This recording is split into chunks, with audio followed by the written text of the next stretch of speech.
Welcome back to the Right Questions podcast. I am your co-host, Todd Parker, and this is episode, oh my gosh, 23. I actually can't believe, I can believe we made it this far, Bridget, but at another level, I can't believe it. It was just an idea once, I and, know. we put it into action, Yes. so I don't know. It happened. How are you doing today? Yes. I'm super excited about our guest, as you know, and just to be having this conversation. And if you're not watching on YouTube, I'm wearing my Cal State Northridge polo today because Yep. I would not know Todd and our guest, which are two amazing people in my life, if it weren't for our connection through Cal State Northridge. So I am just incredibly excited and pumped for this conversation. That's right, representing. I Thank you for saw that, that Todd. when you came on. Today's an exciting day for a number of reasons. I'll say I put some of my kids went back to school, so we've been talking about all this change going on, and the back to work, back to the office, back to school, back to sports, somewhat, and then the ever changing nature of what's going on with all of it and regulations. But it was a very exciting day nonetheless because some of my kids went back, and Jameson went to first grade and to a new school, and Isabella went to fourth Aw, grade. So it was really, they had a great nice. time. They're tired, they're exhausted, but they had a great Great. time. So Great. yeah.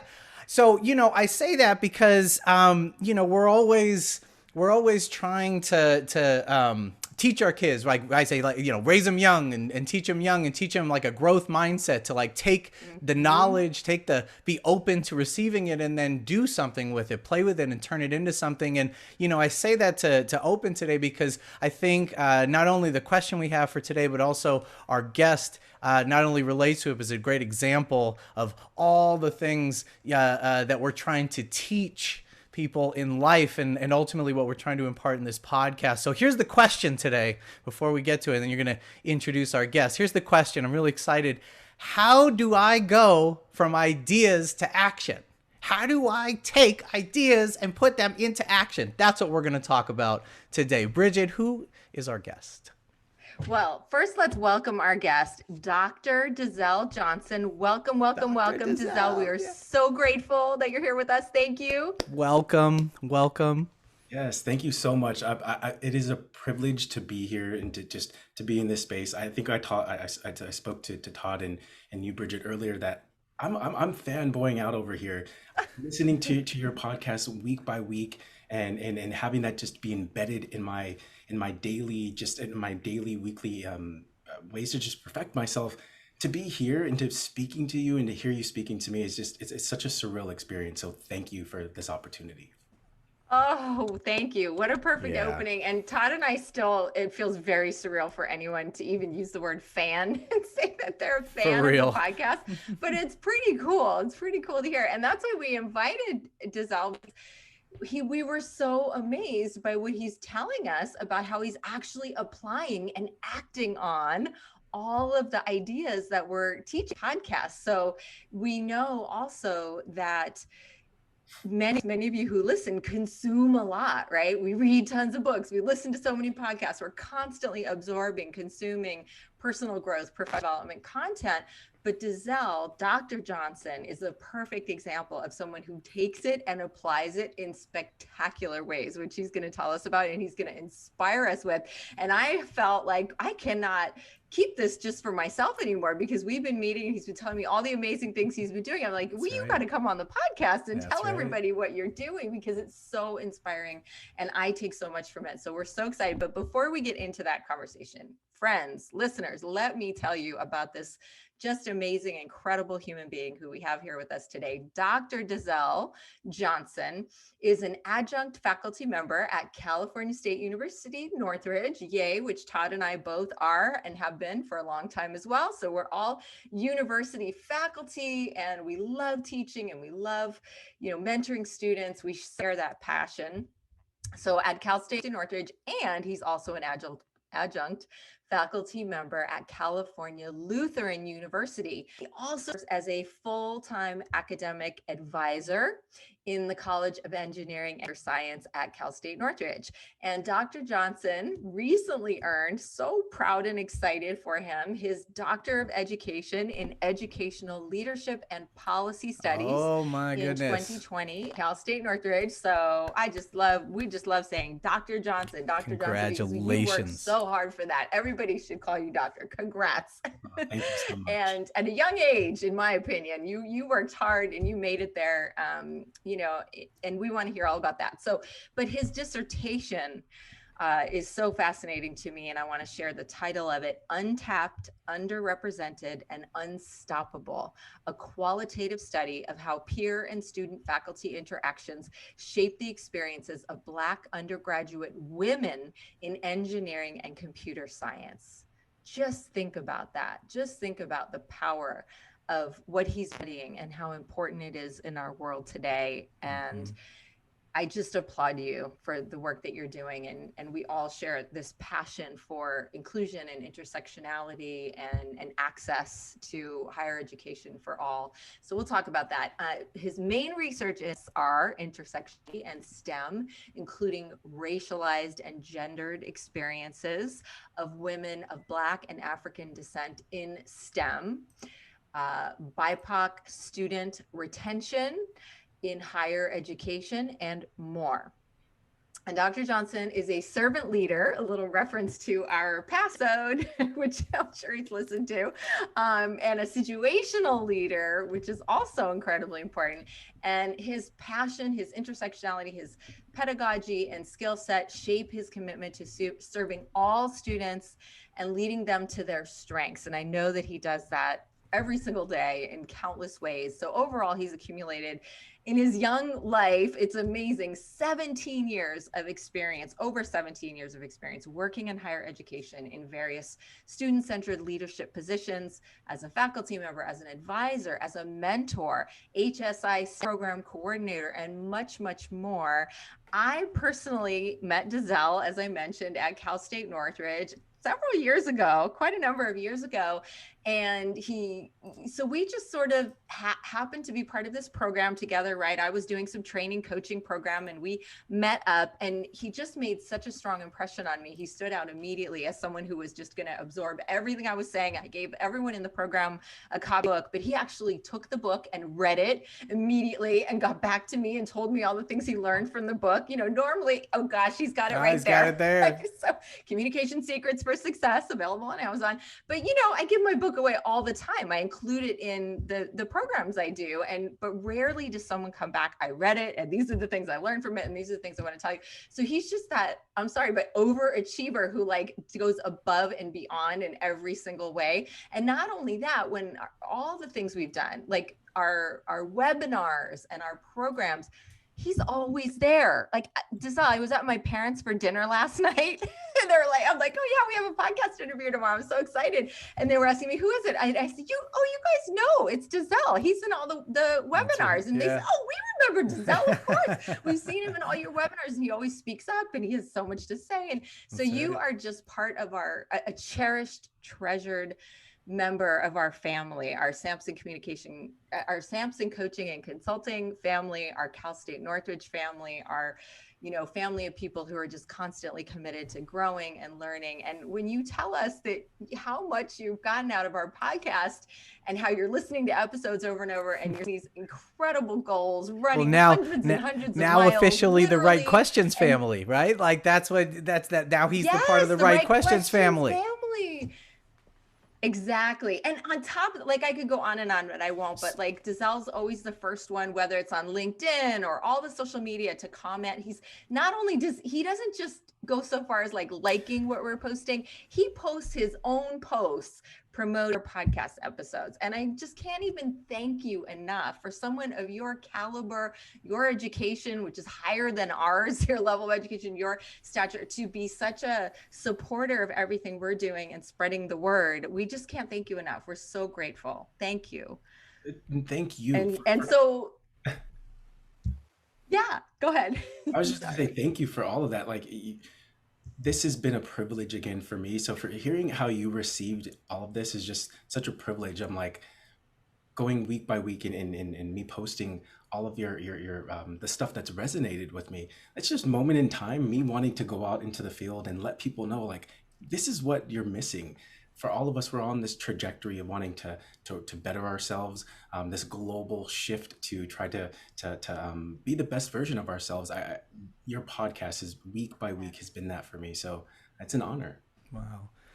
Well, thank you. Oh, Thank you thank so you so much. And much. that was quite Yeah. an intro, and it kind of to make it linear, because I know that there's a lot of ideas that have resonated with you. We started talking about it and we hit pause, and like I've said in the past, we needed to hit play here on the podcast. So now, or I should say record. So that's what we've done. I mean, Deazell, if you could just like kind of back us up. I know you had shared there were some things that were going on for you and some goals you had, and you were, as you still are today, seeking and searching. And you kind of mentioned when we were speaking that the podcast, when we launched it, kind of just came around at a time where you were looking for something. And so I'm curious to know, like, what is it, like, what was going on, and just like start the story and tell us like what happened. Like, tell us Yeah, about it. yes.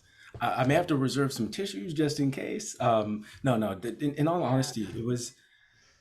So yeah, thank you for that. This, where I am today, standing in front of you all here and being a part of the Right Questions family, it all started really kind of when I had this desire to want to change, to want something more for myself than what I had in that moment.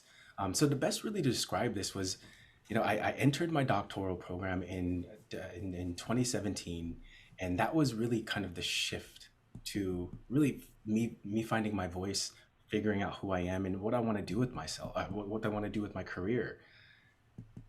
Going through that experience was so amazing, but fast approaching the end of it in 2020, having to shift to this virtual space, right? All of my academic and professional experiences have been around thousands and thousands of people, faculty, students, and staff, and being around that energy, right? Being around people who have a goal, or who are fighting for something, or who are moving, constantly moving for something great. When the pandemic hit, for all of us, my what I had to do was I had to retract and go into this small bubble, and not to have those amazing people, whether it's students or staff, to kind of inspire me. Right. And so towards the end of my doctoral program, I had a semester and a year left that had to go virtually online.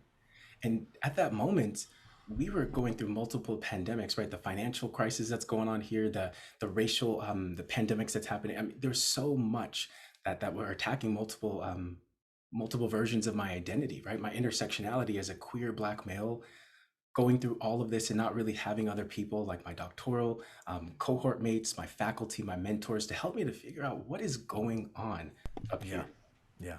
Mm-hmm. So Mm-hmm. what I think what happened is I finished my doctoral program in the summer of 2020, and the minute I finished that, I was able to move into my first teaching experience, which was everything that I knew that I wanted to do. It's like I manifested that opportunity. And so getting the doctorate, then going into teaching and living my dream, right? To be in front of the classroom and inspiring students, that's my life. And so it was born at that moment. That's around September 1st. So within a couple of weeks, I lost two family members. Right, I felt at the top of my game finishing my doctoral program. I felt like I had a voice in research, and I kind of knew what I wanted to do. And after losing two people in my family, non-COVID related, two separate entities, it brought me back to this place that I actually thought that I kind of overcame Yeah. in the form of depression, in the form of so many things that I looked in the mirror and I didn't know who I was looking at. I could count on so many fingers all of my accomplishments, who I was at that, all of the things that I'd done, but it didn't really mean anything because of the messages that I was seeing in my mind and the way that I felt and feeling blocked. And not really having anybody to really go to, I felt like I was just on this endless journey going in circles, not really going anywhere. And I had to make a decision because the end of the year was fast approaching, and I knew that I wanted to take part in this global shift that everybody was going to be going through in 2021, right? We were all anxious from the pandemic, with the presidential election, just with so many things that were happening. I'm like, I want to jump on that train on January 1st. I need that to be it would be a part of this global shift for good. The minute that I made that decision was the minute that the Right Questions podcast came into my life. I can't tell you Wow. enough. Yeah, it sounds crazy, but it is 1,000% true. The work that you were doing, Bridget and Todd, I was following you obviously prior to that, but it was seeing your transition to this podcast, right? The first episode that came out was December 8th, 2020. What mini habits will lead to big results? That was such a huge episode for me, but really, it was really the first episode. How asking the right questions can transform your life. October 26th, 2020. Keep in mind, I lost my first family member in like the first half of September, and then mid-October was when I lost the other. And at that moment is when the Right Questions podcast came into my life, and it really truly helped me to find that thing that I could hold on to, that I could listen to, that I could absorb, allow to percolate, and to provide me that structure that I was missing. What was even more amazing, it was coming from you, Bridget, and Todd, people that I knew, voices that I cherished. So it was like, okay, I hear you. And then to see your business boom and transform in this, I was like, I'm so inspired about what you're all doing. I want to make sure that every message that they put out, I'm gonna listen. I'm gonna take it in. I didn't really have to do much because every episode was like you were all talking to me. It was like you all knew what I was going through, what I needed in that moment. So really, the how asking the right questions can transform your life was so monumental for me because I knew that I think in the question was like you asked is how do I want to think about this situation? What lessons are there Yes, for me Right. to exactly. learn? What do I have control over now to make sure that this doesn't happen again? And then the last two questions that you had in this podcast that really made me think about, wait a minute, this is what choices, right, can I make now in this moment that I'll be proud of in 10 years? That was one of Todd's questions. And then Bridget, was, how are our thoughts making us feel? And what kind of action do I want to take? Now, for somebody who felt like they were at the top of their game and that over a course of just a few circumstances, you really felt like I hit rock bottom and I had really no idea how to get out of it. And those moments, those questions helped me. And they served as this catalyst that shifted my focus, my determination, my perception of really who I am and what I wanted to truly accomplish. So it was really born Wow. in episode 1, October 26, 2020. Huh. You are just an A+ student, just because you're reminding us. I remember that very well because it was our first episode and we really didn't know what we were doing. It was our very first, it was just out of the gate, we were giving this a shot. So the fact that those stuck with you and that you were able to apply those in your life is very profound for us. Bridget, we said, I'm like you said, I'm thinking back to like how we came up with that, right? Because it was our first episode, and because I have a question for you in here, Deazell, so get ready. I'm going to try to ask you the right question in a second. But we were trying to say like we wanted to do something that would resonate, but that was like meaningful and authentic. We were doing workshops, and we were offering them for free. We were like, we want to offer the ideas, share ideas in like an asynchronous way, a podcast where someone could just take it with them and be able to have us in their pocket. Like we think that these conversations are important, and we said, well, what's the kind of the most important thing we could offer? So we tried to start with that and offer a really honest and be vulnerable in a discussion about what questions guided us through our darkest kind of moments or some of our darkest moments. And to hear you then, to hear that, somebody, right, one person, yourself, right, that it, not only did it resonate, but it altered in some positive way your trajectory of what's going on for you. That we could be a small part of your journey in that way is very, meaningful and humbling. But even more so, just makes me so happy for you. And then I'm gonna tie it to there's two questions in here, so you one to the other, okay? Gotcha. How how asking the right questions can transform your life. I'm curious if since then you've developed a question yourself that, if what questions you're using to guide you and how those are working to transform yourself. Maybe using some of ours, I don't know. And then through that, how did we get to episode 4 and like the mini habits? And because I remember you saying that's kind of where we hit pause. I'm like, okay, we got to do this on the podcast. Like mini habits. You started talking about running. I was just like, pause. So from the questions that transform your life that are guiding you now, perhaps, and mini habits. Thank you for that. Yes, the main question that I have here is, what do I need to do to be the best version of myself? Very simple. Very Yeah. Yeah. Because most of my life I've always been striving to try to be. Deazell, how can you be the best version of yourself? And really, sometimes you don't really know what that means, and it manifests, and it's created as you start to move. So for me, I had to go back and to say, who am I? What am I most proud of, and not what other people. What am I most proud of about what other people think about me? It's what makes me happy. Because Todd and Bridget, I think I've told you, most of my life, like I turned 36 this past June. Most of my life, most of the 30 years, I felt like I never really, I never really gave more than probably 75 or 80% because I was so afraid of being seen, of being just giving it all, because I was too busy being afraid of my own success. So me kind of asking myself this question is, how can I become the best version of myself? That allowed me to go back and to say, like, what am I most proud of? What are the things that I know that I can do, that can help me to reach that? And with your episode, what mini habits will lead to big results? Episode 4 from December 18th, 2020, right? This is all important. These 2020 messages that I was receiving, because again, everything was leading to that January 1st cultural reshift, that global reshift Yep. of the mind. And so in the episode, what mini habits will lead to big results, was kind of tied to another one, right? What is your morning routine? Another episode, episode 15 from May 11th, 2021. Those two episodes together helped me to realize that setting mini habits, things that that are tied to you, right? That you can accomplish. What are those small little habits that you can do that will lead to me being my best version of myself?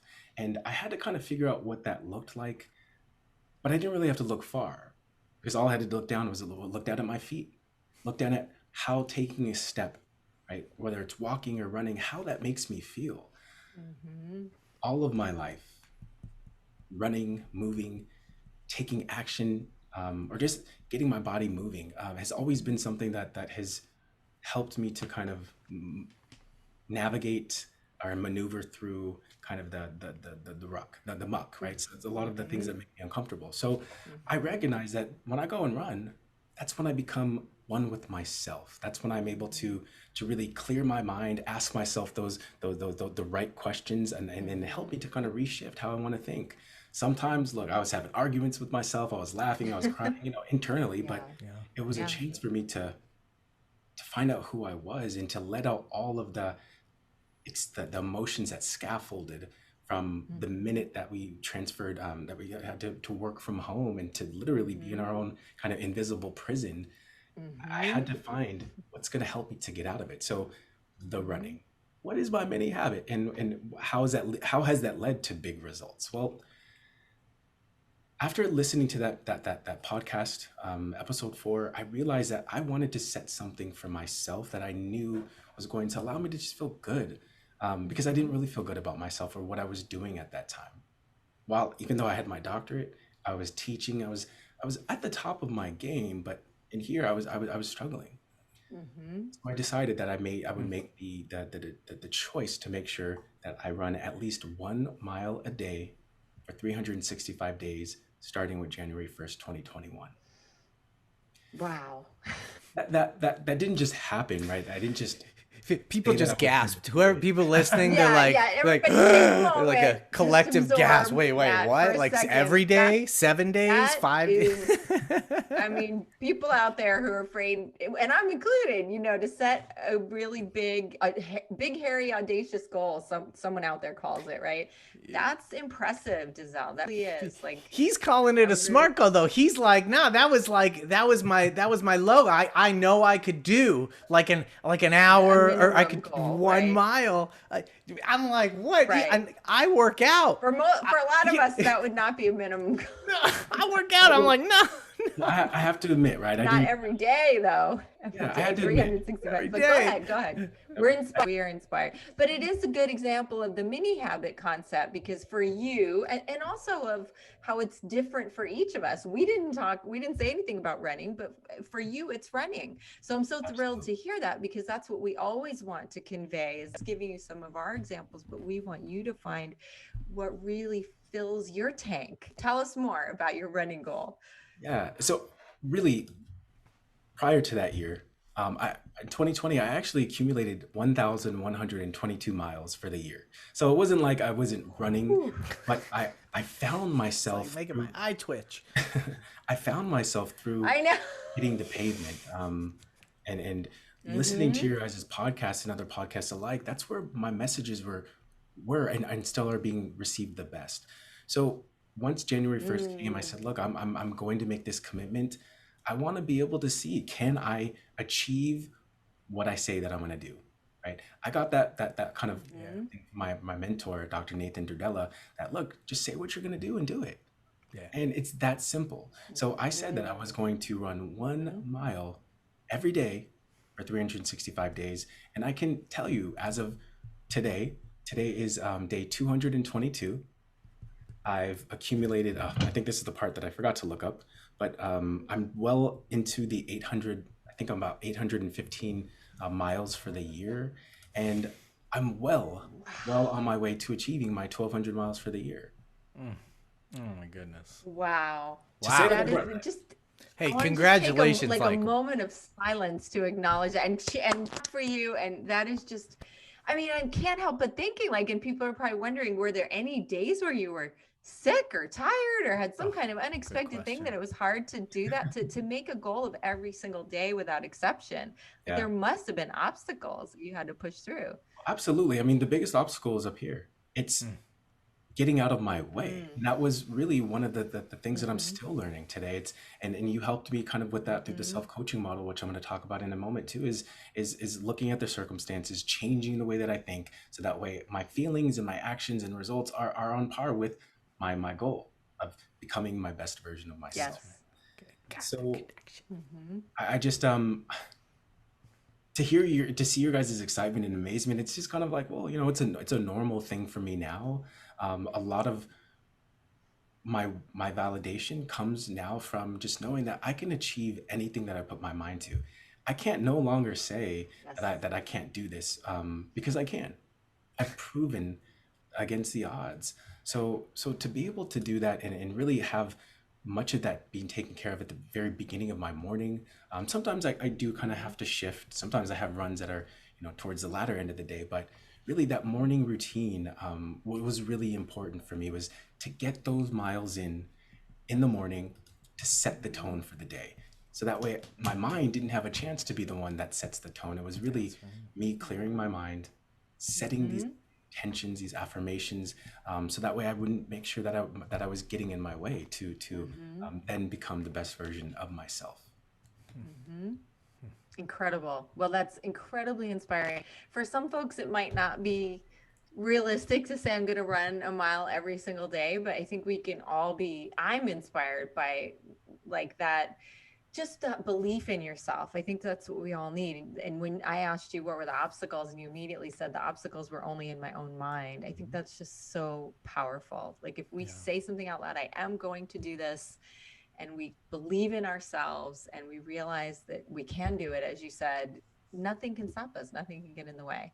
And you're not even bringing, only imagine all the things that have gotten in the way, but you just have that attitude that I'm just going to stick to it. I made this commitment to myself. I'm going to do it. And it's amazing. It really is. And since you're bringing up the self-coaching model, I just want to say that we haven't really covered it in a lot of detail, which we are planning to do we probably need to dedicate a whole episode to the self-coaching model, because that is the foundation of a lot of things we talk about. But Deazell just explained it perfectly. He just gave you the preview that you can all get it. And there's circumstances in life, right, that we may have no control over in the moment. It's raining, right? Like a circumstance, it's raining. So is your thought, I can't run because it's raining? Or is your thought, I promise myself I'm going to run a mile every day.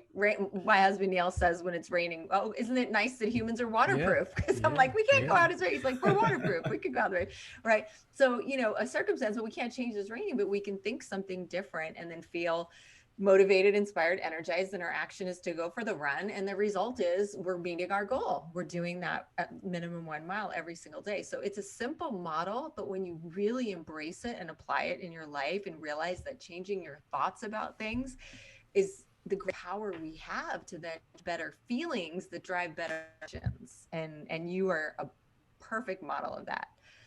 Yeah, and I think to be honest, what that has helped me do was to embrace this notion of like, I can step out of my comfort zone and really into this courage zone, or this growth zone that you guys have spoken about so often. And the perfect example is, you probably wouldn't even notice that being in front of the camera, taking photos, being on Zoom was probably one of the most terrifying things for me prior to the pandemic. Really? Absolutely. Really? I mean, it tied into kind of how I saw myself and just a lot of things. I mean, there's a whole nother episode that can go into that, but the pandemic, and this is the beautiful part about it, is because the work that you guys were to provide for me and your listeners were all things that I was using when teaching my first time freshman students, right? The self-coaching model, teaching them how to ask the right questions that can transform. I mean, literally week by week, I was finding ways to incorporate it. Yeah. But I think what was so amazing was that I could apply what I learned from you to help me to become comfortable in my skin that's attached to my profession. I was in a doctoral program that I had to finish. I had to jump on Zoom, being an academic advisor for nearly 8 hours a day, being on Zoom. Like, I had to make a commitment of that I'm no longer going to be like this in meetings, right? With just a picture of myself. I wanted to make sure that I'm present. Other things that are attached to that too is, oftentimes in higher ed, there's very few people who look like me and who kind of match my intersectionality. As a queer Black male, I haven't seen very many versions of myself, but sometimes it's in the form of students or maybe that one other staff member showing up with just my name or a photo. It was doing more of a disservice for me, and then what I could really do. So it was important that stepping out of my comfort zone and into the courage zone, making sure that I'm visible, making sure that I can communicate with others just as as freely as I do in person. Today, turning on I don't even feel the camera anymore. I don't even feel much of that anxiety that's attached to it. But again, it's those daily habits, those things that you have to shift in your mind to say, wait a minute, this may be uncomfortable, but this is teaching you how to be comfortable in your own skin, which just is like running. Yeah, just right? like running. Just like running. Like, just like, when you were talking there, Bridget, like about running in the rain, right? I'm thinking of like a Nike commercial. And then what Deazell's saying, what you said, your mentor said, when you say, what was it? Just say what you're going to do and do it. Right. And there's a reason probably that Nike landed on that. No, it's theirs. It's theirs. No, we're broadcasting this. It's theirs. It's Nike's. But there's a reason, right, that has stuck and stuck. They haven't changed it. They didn't change it up. It's like, just do it, because in the end, when you just do it, like when you go run, even though it's raining, even though you're tired, even though whatever, insert excuse if we want to use it as that, or when we do that and we follow through with it, we reap the results aren't just, you know, an endorphin dump, some serotonin and dopamine, which is good for you, by the way, right? It's not just building, dumping your happy stuff and dumping the pharmacy out of your brain into your body and doing all that good stuff. It's also, like you said, forming a habit, and out of the comfort zone into the courage zone, self-concept that you can rely on yourself to follow through. So it doesn't matter what's in front of you, you're going to handle it. And that's what I'm listening to you, and I'm inspired by it, because and it's infectious, and that the fact that you get to share that with so many students, that you get to impact so many lives as a result of it, you're really like a walking example of someone who takes care of themselves, like seeks knowledge, takes care of themselves, so that they can show up, as we always say, to take care of others in ways that serve them as best possible, like serving yourself to be the best version of yourself, so that you can show up in those ways. It's super, super impressive. I just, you got me going there. I got excited. And I want to jump in there too. We're going to come back to you, Deazell, but I don't want to gloss over what you're saying about intersectionality and the pressures on you, not only to be a role model as a professor, having your doctorate, as an advisor, but your acknowledgement as a Black male, as you said. There's a different kind of pressure on you to be a role model, especially for students. But as you say, even for faculty and staff, representation at higher levels in higher education, it's simply not there. And it's not there in the STEM programs. It's very, very small representation in the STEM programs, which is, of course, why you're doing what you're doing and the research that you're doing.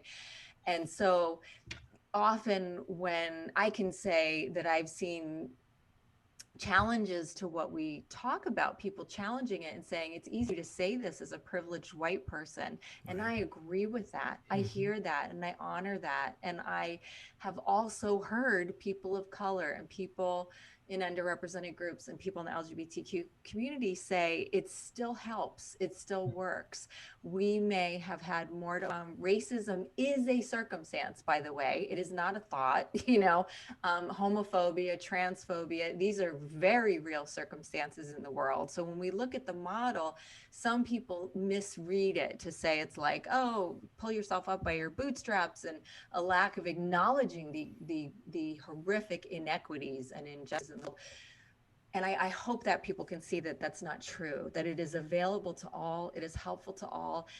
Obstacles and the injustices and inequities are absolutely acknowledged as part of it, as circumstances, because we can't always control those in the moment, but we can choose what we're going to think and do about them. That's kind of the message. And I hope that's how it comes across. Yeah, it absolutely does. And I think, again, because I may be kind of a unicorn in that almost every episode that you've come up with, literally, it's like the seeds are planted. I'm fully embracing it all, and I'm able to apply it to my own experiences, right? For instance, as a self-described servant leader, somebody who is always about serving others and making sure that others have what they need in order to grow and to just be the best versions of themselves, right? Where I kind of come in second.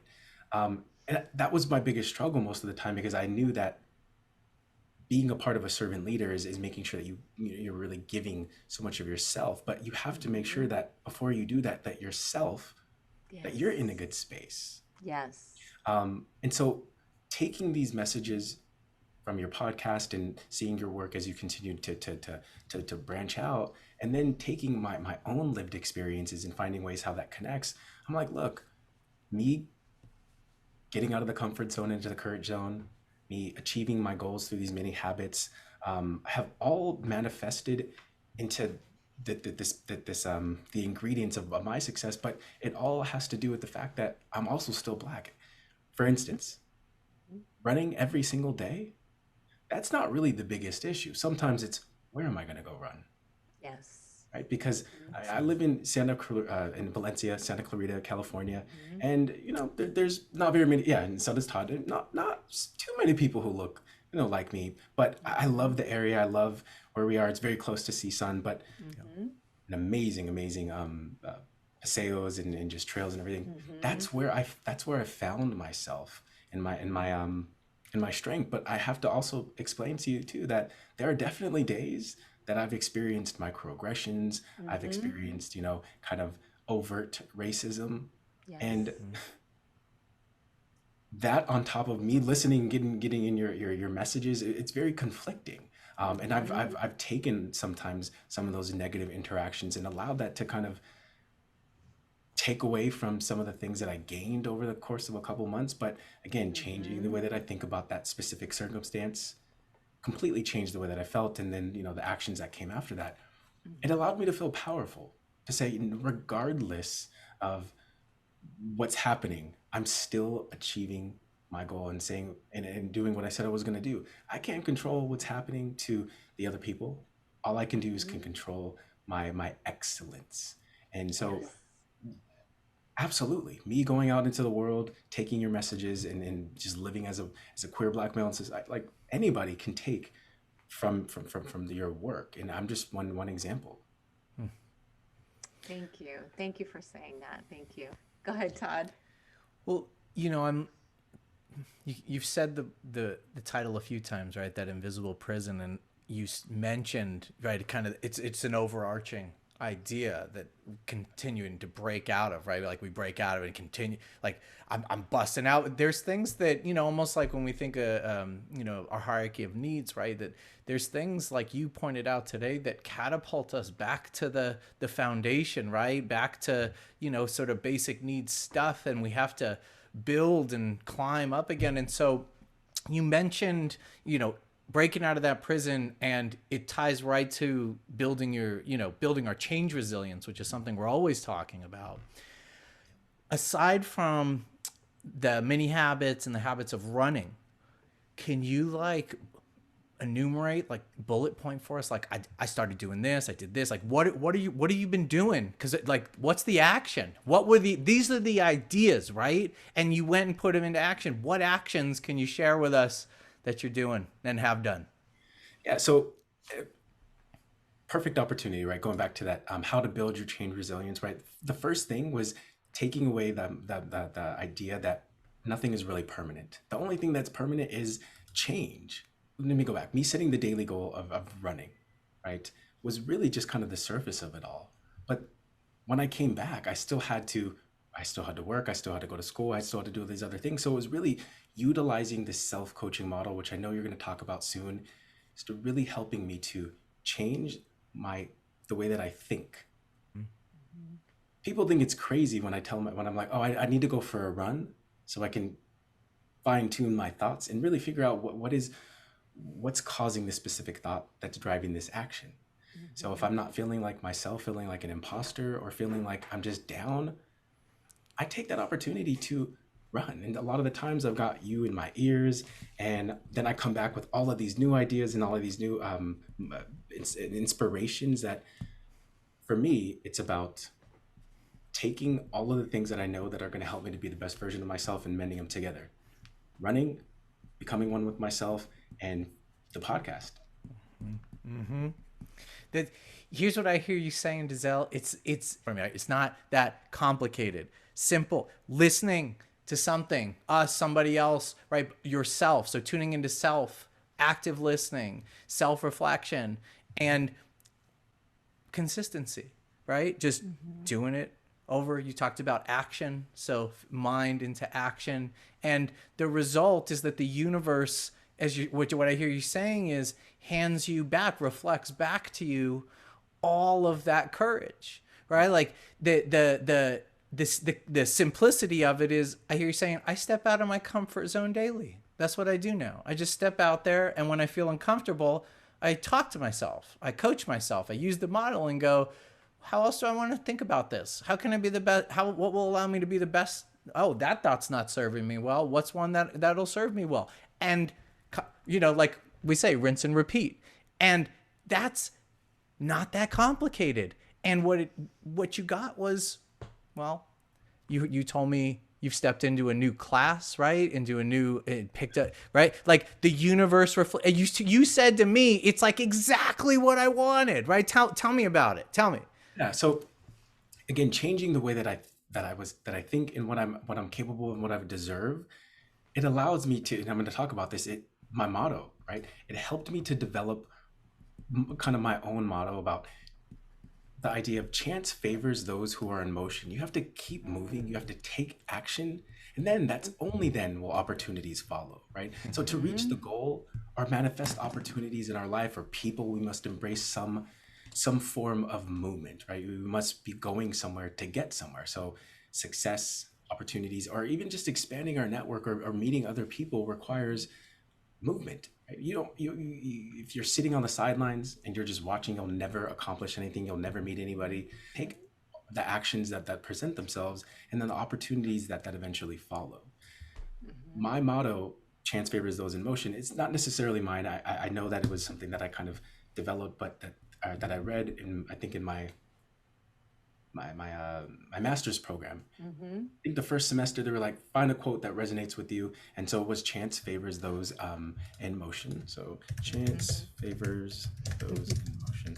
Forget the gentleman I got that from, but his name was James H. Austin, right? I believe he was like a neuro scientist, but it was so amazing because taking an assignment and allowing it to follow me over these years and then revisit it in this new version of Deazell, I was able to add on, right, that keep moving, take action, and then opportunities will follow. And it was because for me, oftentimes I felt like I was always running around in circles, not really getting anywhere.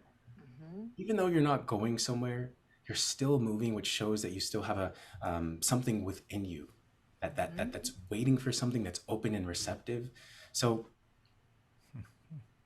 that all kind of helped me to figure out this other part of how can I make my mess, my adversity, the things that I'm not most proud of, how can I use those as my message to other students? Because nobody's perfect, right? Nobody, you can't dwell on your hardships or adversity for too long, because over time people are going to be like, okay, we've already heard it. You have to find ways to change your woe is me to a whoa is me. Ooh, I like that. Kind of all three of those ideas didn't just happen. They've developed into this and into my DNA, and that all started from really October 22nd, going from all 21 episodes to the most recent one about servant leadership. I was like, are you kidding me? As somebody who truly fully embraces themselves as a servant leader, I'm like, how did they know? How did they know? And then the opportunity for you to ask me to be a part of this, the power of manifestation, right? Right. You want it, you can take it, you have it, but you just have to believe it. And Yes. that is how I was able to go from idea to action, all of the messages. So I'm just very excited to what's to come, because I'm in this chapter of my life where I still haven't really seen it all, because it's like a binge growth. I talked to a lot of people. First quarter. It's Yeah, first quarter. right? Yeah. From my doctoral program, going through the 3 years of that, so much binge growth that I didn't really have a chance to kind of step back and see like, wait, what just happened? Who am I here? Yeah. And then to have to transition, from the pandemic into to today, it's still a lot that's going on, still so much growth, but I'm just excited. I feel like I'm this pool of experiences and messages and ideas, and I'm starting to finally put them all together, and realizing how that's become my armor, how it's become my style. You guys talked about style and how do you embrace it. I'm finding my voice Yeah. through the multiple pandemics and in your podcast. Deazell, I was gonna say, man, you were like glowing, beaming. Like there's a passion and a light in you that's infectious. Like if I was your student, I mean, I'm not your student, I'm just listening to you. Like you're the clarity. When you say I've got a lot of thoughts going in, like, yeah, but you have so much clarity. Like it's so apparent that you've spent time thinking and arriving at these ideas, and that they're genuine and sincere, that it's so refreshing to feel that from somebody, and it's always very inspiring. It's like I'm waiting. I wrote down some of your sayings because I think they're just so fantastic. Your mottos, but I'm thinking, well, gosh, when's Dr. Johnson's TED Talk coming out? Because can I coach? Can I be your speaker coach? Because I want to be a part of that. Write that one down real quick, just in case. Yes, I'm glad you put that out into the universe, because I could not agree with you more. And every time Deazell and I talk, it's like, he could even have his own podcast, or all kinds of things, that could potentially happen. And I know it probably doesn't feel this way, but to me, you're very young. You have accomplished so much in your very young life, and have your doctorate and all that. But boy, your future is very bright, as Todd says. You can seeing how excited you are to be teaching new courses and content, and how revered and respected you are in higher education, being constantly asked to teach and to teach new courses that you're so passionate about. It's very exciting for us. As we all know, as educators, there's nothing better than seeing people succeed and love what they're doing and get opportunities to grow and keep doing what they want most to do in new and exciting ways. And we see that with you, Deazell, and we just are so excited and happy for you. And just one last thing that I just want to really put out there, and not even just for anyone, like the listeners. I think in order to, and this is just from my experiences, is in order to really get to where, halfway to where I begin, is you have to be open and receptive to change. You have to be open and receptive to ambiguity. You have to be open and receptive to new ideas, new other people, and just say, you know what, I throw my hands up and I'm ready. I think the only reason that I'm in this space and that I've arrived at these multiple locations with so much is because I've allowed myself to just be open. Most of my life, it was with the facade, with being very closed and not really knowing what it is that I needed.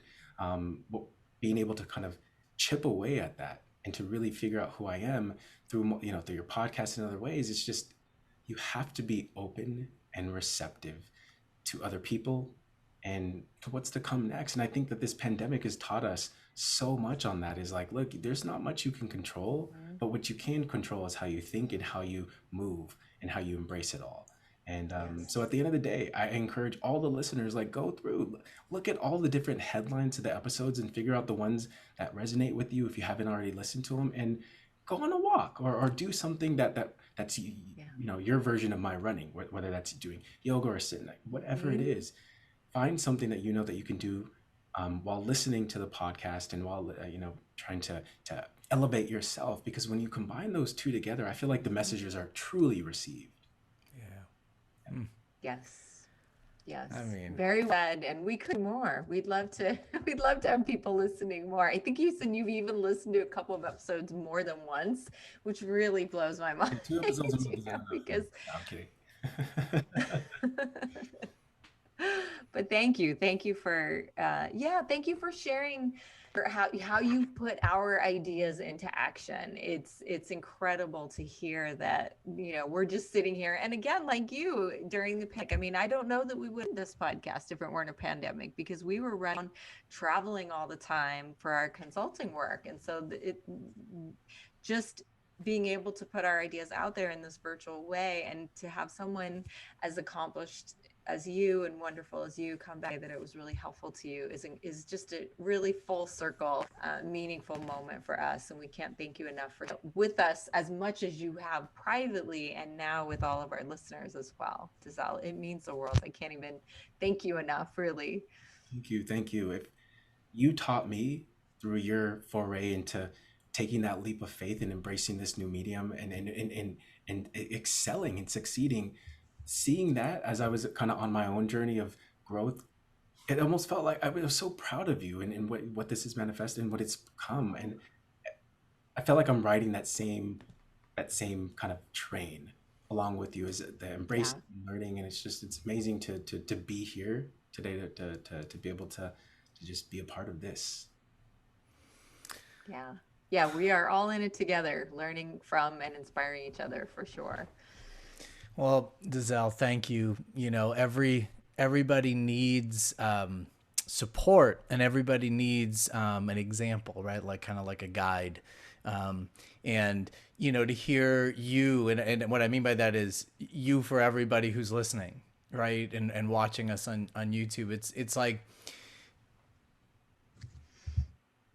if we make a commitment to just do it and actually fulfill that commitment to ourselves, to come back to your thesis, to come back to something that I know is important to you, you become unstoppable, right? You break out, and it's just that feeling can't be, you want to bottle it, right? You want to bottle it and sell it and give it to somebody, right? But it's something that is, you realize like it can't be taken away because it wasn't bestowed upon you. Like you earned it through your efforts.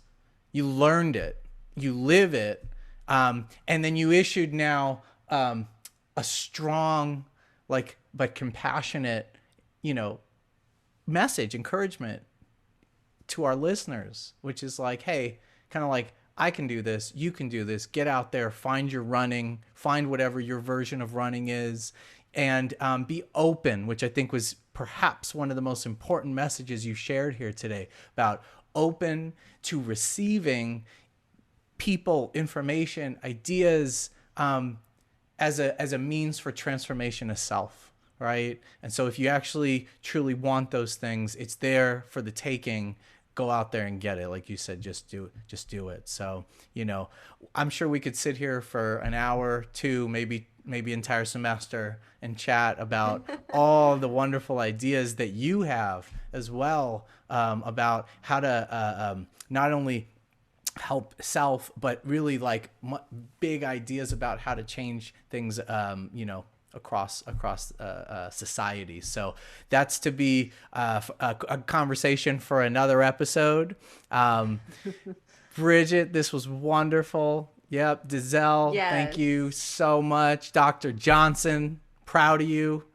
Thank you for coming on. Thank you, Dr. Johnson. Great conversation. Absolutely. And thank you for being a listener and a self-described fan. I still don't know that I can say it, but you call yourself a fan, and it's so kind of you. It's just so kind of you. And it keeps us going, you know, because sometimes we don't know who's out there and how they're receiving things. So we can't thank you enough for telling us, for coming back to us and telling us how it's affecting you and how you're applying it in your life. It's a huge gift that you have given us. Thank you. Thank you. And the gift, I've received it on my end as well. Just being here, being invited to this space, it's just a pure honor. And again, just me going back to seeing who I thought I was many years ago to who I am today.